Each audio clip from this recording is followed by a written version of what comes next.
দিয়ে দেবো। এবার জল দিয়ে দেবো। নমস্কার, আজকে পটল চিংড়ি রান্না করব। তার জন্যে আলু পটল কেটে নিয়েছি আর সাথে নিয়েছি চিংড়ি মাছ লবণ হলুদ দিয়ে ম্যারিনেট করে নেব। পটল চিংড়ির জন্য কড়া বসিয়ে দিলাম, তেল দিয়ে দেব।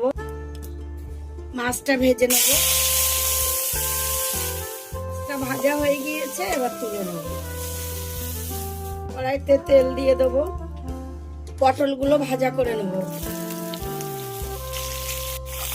অল্প একটু লবণ দিয়ে দেবো, অল্প একটু হলুদ দিয়ে দেবো।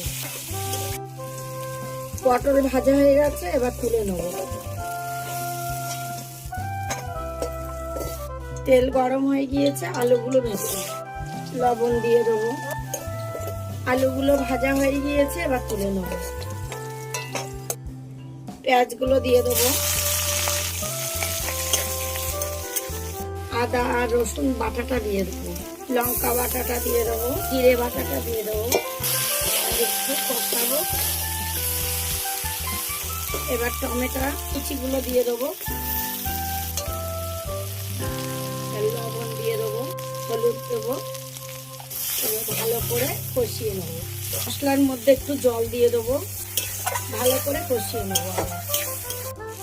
জলটা যা দিয়েছিলাম শুকিয়েও গিয়েছে আর মশলার থেকে তেলও ছেড়ে দিয়েছে।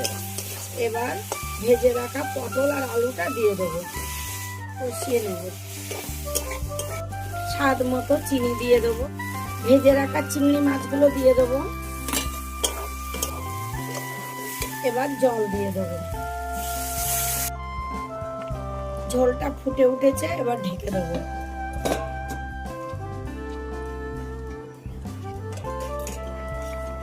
দশ মিনিট রেখে দিয়েছিলাম। এবার আলু দেখবো সেদ্ধ হয়েছে কিনা। সিদ্ধ হয়ে গিয়েছে। গরম মশলা দিয়ে দেবো। এবার নামিয়ে নেবো।